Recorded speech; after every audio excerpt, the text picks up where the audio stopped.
J.P. Morgan was a powerhouse during the Industrial Revolution and influenced many historical events such as World War I and the building of the Panama Canal. The pioneer of investment banking started his legacy when he was very young. J.P. Morgan Jr. was born September 7, 1867, in Irvington, New York. His father, J.P. Morgan, was dominant in the finance industry during the Progressive Era. The Progressive Era was an era leading into the Industrial Revolution that came as a response to the economic and social issues after the Civil War. As a child, J.P. Morgan balanced bank accounts for his father. At an early age, he was introduced to the finance industry. Because of this, J.P. Morgan Jr. owes much of his success to his father. By 1903, when J.P. Morgan was 65, he was a tycoon in banking, steel, railroad, and electrical power. J.P. Morgan also headed the banking coalition that stopped the Panic of 1907.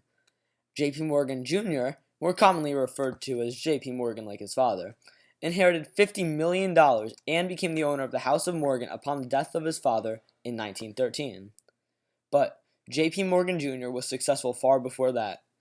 While he did not immediately have the same business prowess that his father possessed, he had some early accomplishments as the head of the investment firm.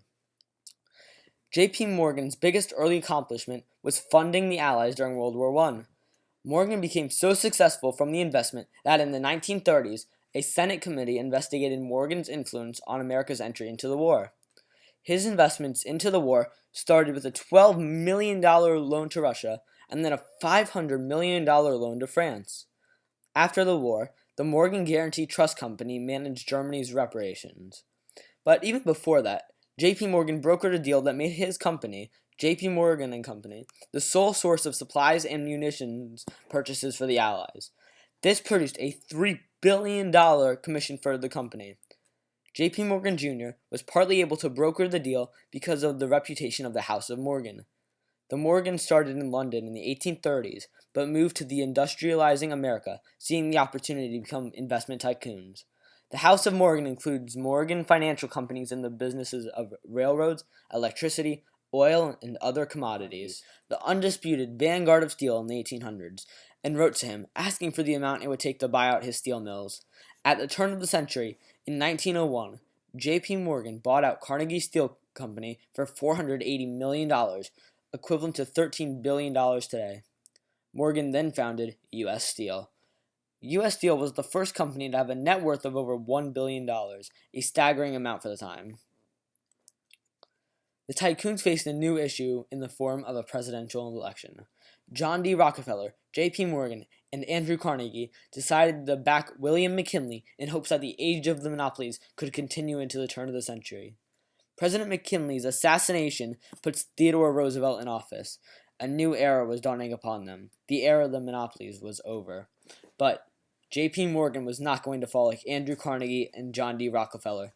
The first antitrust lawsuit was against J.P. Morgan's railroad conglomerate. Theodore Roosevelt then pursued a long court battle against Standard Oil. The lawsuit eventually succeeded and broke up the oil empire into companies such as Exxon and Mobil. But J.P. Morgan's U.S. Steel remained undisrupted for many years. This is due to J.P. Morgan's partnership with the U.S. government.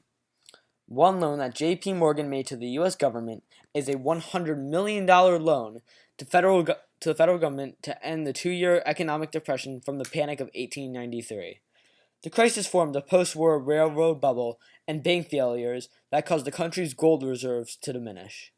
Next, J.P. Morgan and his coalition of banks funded the Panama Canal. He raised an astounding $375 million for the project that was going to connect the Pacific and the Atlantic, and cut travel time for boats in half.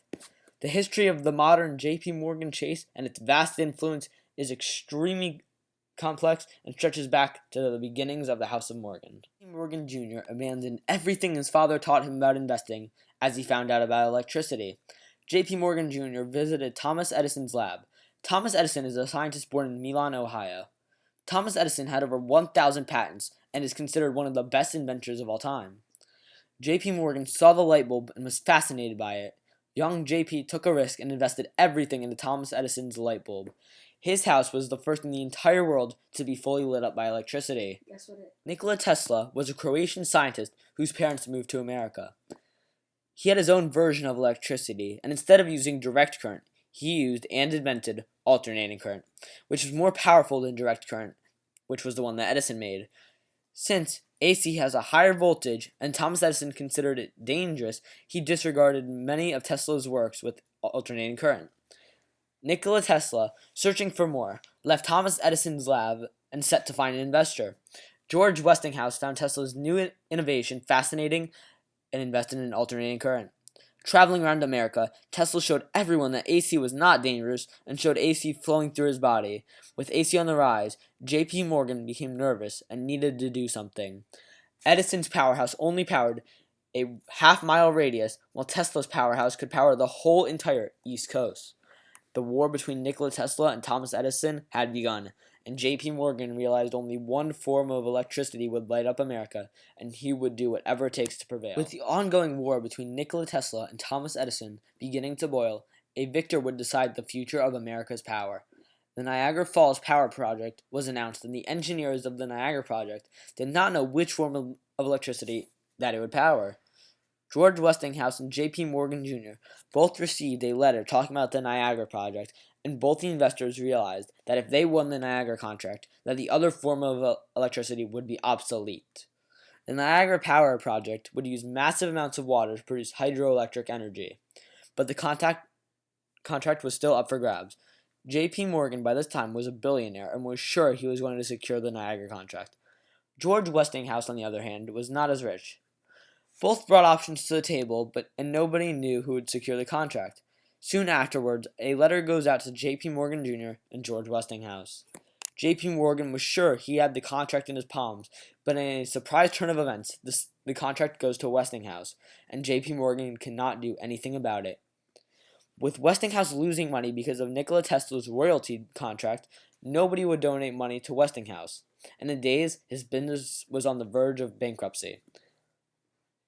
In a turn of events, Tesla got rid of his contract and investors started to pour in. Westinghouse was on the road to profitability, but J.P. Morgan seized the opportunity in a financial crash, and J.P. Morgan threatened Westinghouse with a lawsuit, knowing he would not have the resources to fight back. Also, J.P. Morgan bought the majority stake in Edison Illuminating Company and changed the name to General Electric. With Westinghouse in a financial crisis, J.P. Morgan buys out Westinghouse and uses alternating current in General Electric.